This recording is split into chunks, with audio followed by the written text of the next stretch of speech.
I guess I'm recording. I wonder what that was all about. Somebody in here? Okay. The Great Queen, I suppose.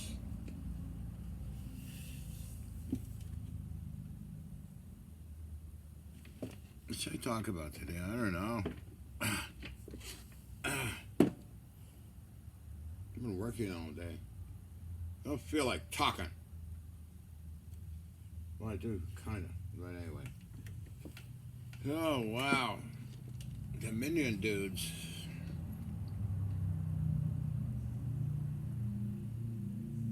Not much of a talker today, aren't I? Oh, well.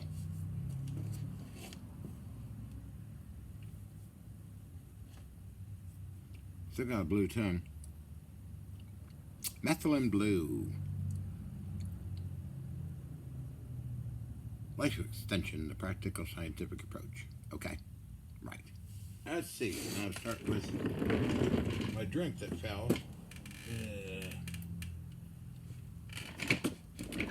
Clean that mess up. Cheers.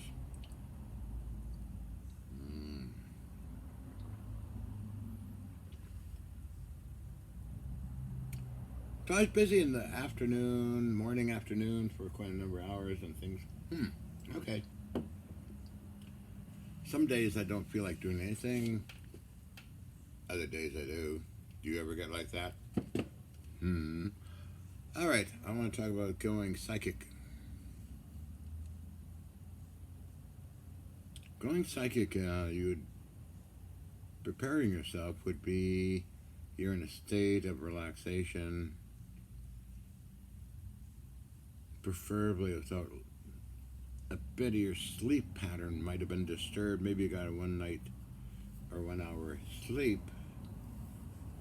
But the main thing on doing this stuff is never get excited or expect anything.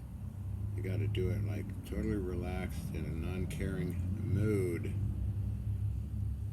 Then things happen. My first psychic thing was documented by my parents when I was 5 years old.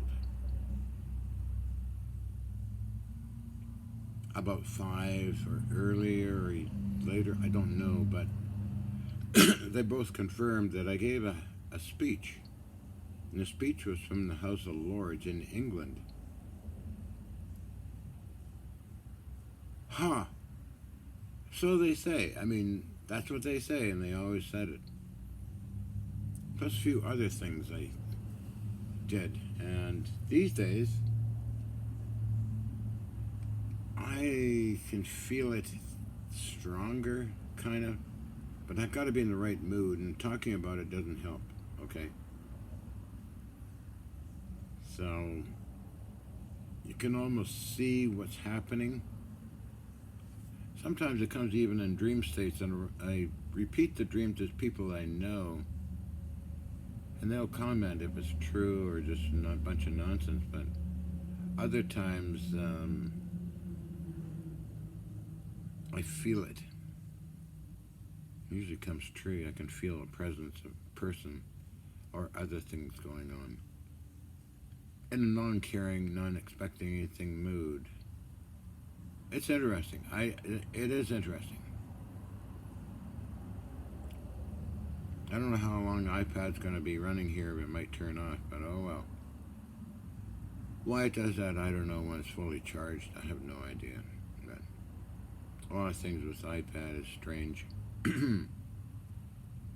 Always wanting your password and all this silly nonsense. I haven't got time for passwords and typing it in and remembering it all the time, so I just keep saying, not now, not now. But oh well. So anyway, back to that stuff. It is interesting feeling.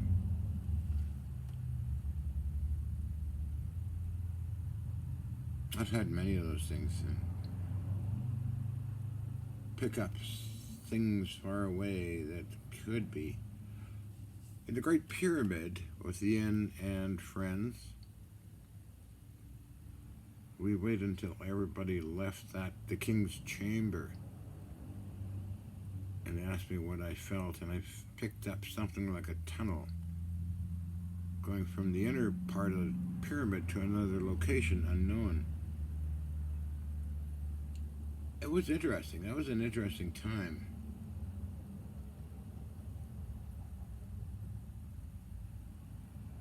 There was an entity that would visit me quite a bit.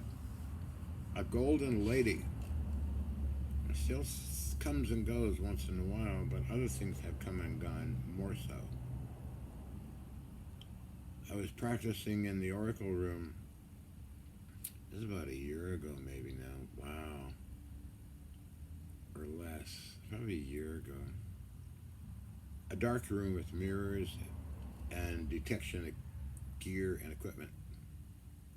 But what I did see coming out of the mirrors was two different, very fuzzy, kind of whitish, foggish looking women. I don't know how many of you, if you close your eyes in the dark, you see things coming and going. I get that a lot, and if I lack sleep, it's more intense, okay? It's almost like, wow. And I can't smoke pot or anything like that because it brings everything too intense to me. And as I mentioned to others, I don't smoke it. I have to take Xanax to cool it off, that's whatever it is that's going on. No, I cannot handle pot, no matter how small amount. But this is some of my weirdness, I suppose. This thing's slipping. I look like I'm going down and down, up and down. So, and I get these situations where somebody's calling me and I know right away who it is. It's weird. Or think of them and they call you. But that's normal. A lot of people have that, I think. So that's some of my, speaking of psychic things, some of my stuff.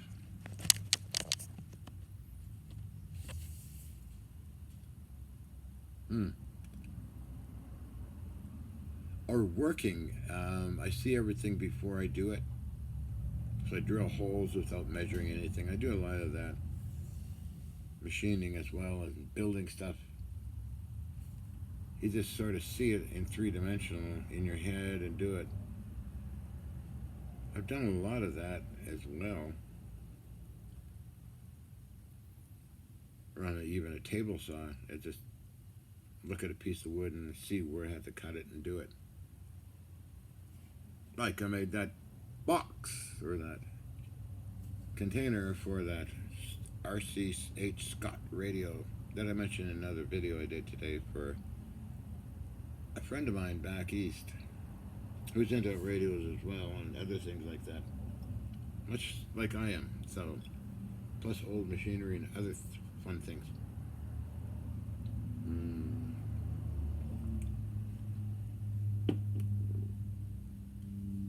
I don't know. Maybe everybody's got this talent. I just don't know.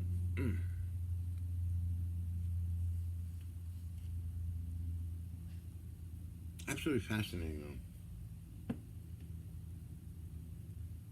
Just wanted to touch on, I got a comment about psychic stuff. The people I know were interested in that. Dr. Ravichan, Dr. Elizabeth Ann Rauscher, Jack Halkovic, Donald Douglas. We work together in some things, plus many others that I've met and talked to. Animals are very psychic,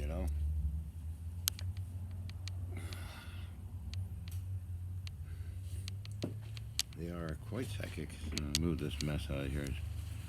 All this wet stuff here. Wow. I dropped my drink and I just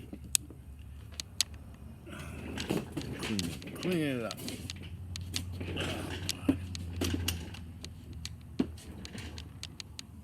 Stick it over here, I guess.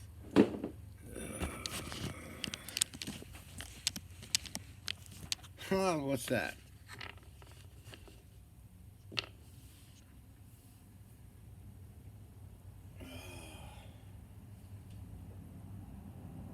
know. It's an interesting experience. Lama Lee and Corinne and myself had quite an adventure at Woodland School. I mentioned that in previous videos quite a bit, I think. There was entities, you could actually see them. We didn't have a camera, and we're planning on going back with camera gear. Now I got hiccups. Ooh. And detection stuff like barium titanate. Along with this, something like this is an ordinary voltometer. One of those plastic things that you can put on milliamperes. Just put it on random stuff, you know. You just put it on milliamps or microamps. See if there's any movements and stuff going on. So that's what we're going to do. Spend all day there at Saturday, a hot Saturday, 2004, was it? 5? Yeah, we saw all that stuff, and Emily wrote her story. Corinne mentioned her story. And it's too bad it burned down in 2008. It could have been used as a exploration for entities. The X-Files actually used that facility for a while, making some of their films.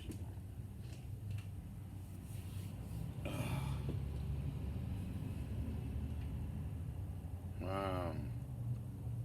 All that time has passed. Holy shoot. As he says, time is like a predator. You can try and live longer.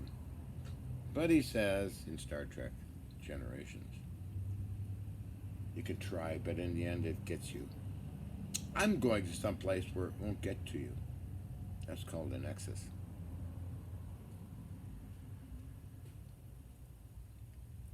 Gene Roddenberry is a genius in his productions, along with his crew of writers and producers. If you ever want to see Star Trek, look at The Inner Light, Next Generation. That's a real awesome masterpiece of work. Called The Inner Light.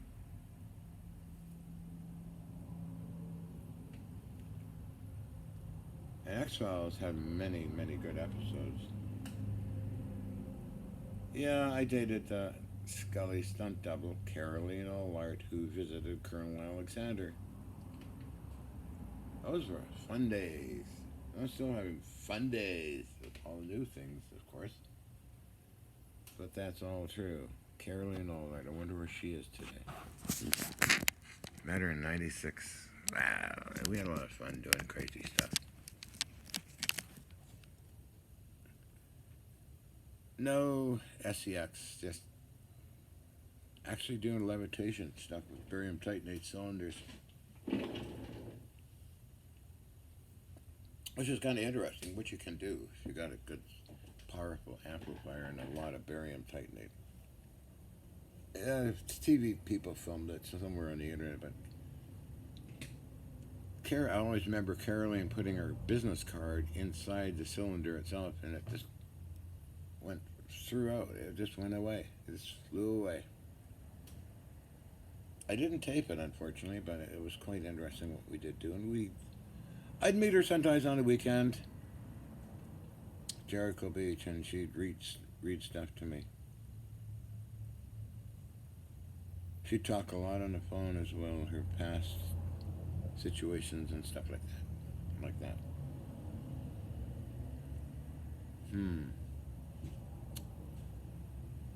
Hope you're well, Caroline, wherever you are.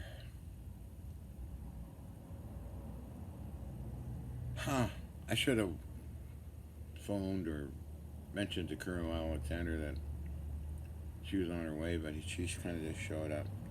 John phones me. Some woman down here wants to see me. Oh, wait a minute. Is that Caroline Allard? No, yeah. Oh, okay. Sorry. Blah, blah, blah. But they had a good time together, so. Eventually I'll see John Alexander again when I get this lab running again, I'm sure. Along with a bunch of others.